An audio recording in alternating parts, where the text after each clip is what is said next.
आज हम बात करेंगे जैज़ इज़ अमेरिका के सबसे अजीब और कह सकते हैं सबसे उलझे हुए अनसुलझे मामलों में से एक के बारे में।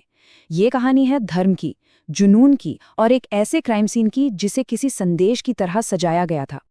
देखिए, 16 सितंबर 1922 को जो मिला वो महज एक क्राइम सीन नहीं था। नहीं, वो एक जानबूझकर छोड़ा गया एक सांकेतिक संदेश था, एक तरह का परफॉर्मेंस। तो आखिर ऐसा क्या था उस जगह पर? क्या अजीब इंतजाम था कि जिसने तुरंत पूरे देश का ध्यान अपनी तरफ खींच लिया? चलिए जरा गहराई से देखते हैं।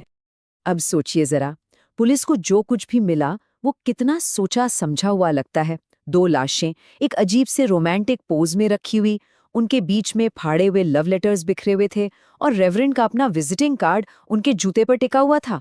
मतलब हर चीज एक कहानी कहने के लिए रखी गई थी। ये एक ऐसा क्राइम था जो बहुत पर्सनल था और साथ ही सबको दिखाने के लिए भी किया गया था। तो ये लोग थे कौन?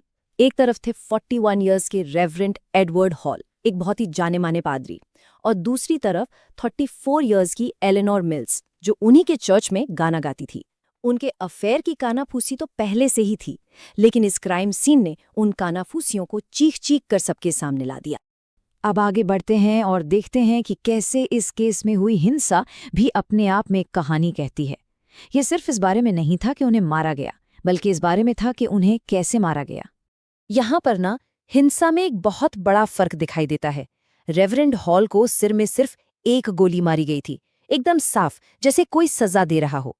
लेकिन एलेनोर मिल्स, उनके साथ जो हुआ वो बेहद बेहद क्रूर था। चेहरे पर 3 गोलियां और उनका गला बेरहमी से काटा गया था। ये साफ था कि कातिल का असली और सारा गुस्सा एलेनोर पर ही था। क्रिमिनल प्रोफाइलिंग में ना इस तरह की ज्यादती भरी हिंसा के लिए एक शब्द है, ओवरकिल। इसका मतलब है कि हमलावर सिर्फ जान नहीं लेना चाहता था, बल्कि वो अपने अंदर के गहरे पर्सनल गुस्से से भरा हुआ था। वो एलेनोर को सिर्फ मारना नहीं, बल्कि जैसे मिटा देना चाहता था।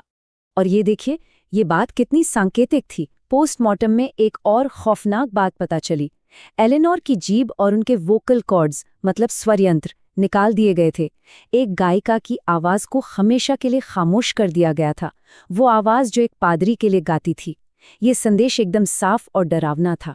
तो सवाल उठता है कि इतने पर्सनल और इतने सजे धजे क्राइम के पीछे आखिर कौन हो सकता था? शक की सुई तुरंत रेवरेंड के ताकतवर परिवार की तरफ घूम गई। तो ये है 3 मुख्य संदिग्ध। सबसे पहले रेवरेंड की पत्नी फ्रांसिस हॉल, मकसद अफेयर की वजह से हुई सरेआम बेइज्जती। फिर है उनके भाई विली स्टीवंस, जिनका फिंगरप्रिंट कथित तौर पर विजिटिंग कार्ड पर मिला था। और आखिर में एक और भाई हेनरी स्टीवंस, जो एक चैंपियन निशानेबाज थे। मतलब एक अमीर, ऊंची पहुंच वाला परिवार जिसके पास छिपाने के लिए बहुत कुछ था। पता है, फ्रांसिस हॉल ने अपने पति की हत्या पर कोई भी भावना जाहिर नहीं की, बिल्कुल शांत। प्रेस ने तो उन्हें एक नाम ही दे दिया, द आयरन विडो। उनका ये ठंडा बर्ताव या तो उनकी बेगुनाही का सबूत था या फिर उनके बर्फीले गुस्से का। और अब बात करते हैं कि कैसे ये केस, जो बिल्कुल ठंडा पड़ चुका था, मीडिया के हंगामे और एक ऐसी गवाह की वजह से फिर से सुर्खियों में आ गया जिसे कोई भूल नहीं सकता। 4 साल, पूरे 4 साल तक ये केस बंद पड़ा रहा। ऐसा लगा कि सच हमेशा के लिए दफन हो जाएगा। लेकिन फिर एक टैबलॉइड अखबार ने अधिकारियों पर इतना दबाव बनाया कि उन्हें ये केस फिर से खोलना पड़ा। अभियोजन पक्ष का पूरा केस बस इस एक शब्द पर टिका था। अंधेरे में गूंजती एक चीख जिसे एक गवाह ने सुना था। एक ऐसा गवाह जिसने दावा किया कि उसने सब कुछ अपनी आंखों से देखा था। वो गवाह थी जेन गिब्सन। प्रेस ने उन्हें एक बहुत ही क्रूर नाम दिया, द पेग वुमन। उन्होंने गवाही दी कि उस रात उन्होंने पेड़ के नीचे 4 लोगों को देखा था। एक औरत को मत करो चिल्लाते हुए सुना और फिर गोलियों की आवाज सुनी। और अदालत में उन्होंने सीधे सीधे फ्रांसिस हॉल और उनके भाइयों पर उंगली उठाई। और फिर आया मुकदमे का सबसे नाटकीय पल। जेन गिब्सन, जो कैंसर से मर रही थीं, उन्हें अस्पताल के बिस्तर पर लिटाकर ही कोर्टरूम में लाया गया ताकि वो गवाही दे सकें। ये एक ऐसा सीन था जो 1920 के दशक की सनसनीखेज पत्रकारिता का प्रतीक बन गया। इंसाफ दिलाने के लिए एक मरती हुई औरत की आखिरी कोशिश। तो सबसे बड़ा सवाल यही है कि जब एक चश्मिद गवाह था, कुछ सबूत भी थे, तो फिर वो लोग बरी कैसे हो गए? न्याय क्यों नहीं मिला? इसकी 3 मुख्य वजहें थी। पहली, समाज में वर्ग का भेद।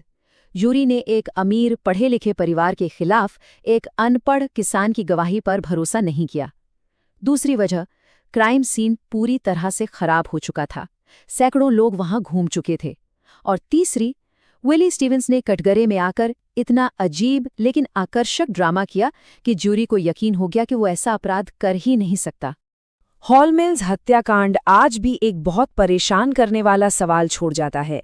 यह हमें याद दिलाता है कि कैसे समाज में रुतबा, ताकत और एक सावधानी से रचा गया अपराध सच को हमेशा के लिए धुंधला कर सकता है, और हमें ये सोचने पर मजबूर करता है कि क्या इंसाफ वाकई हमेशा पाया जा सकता है।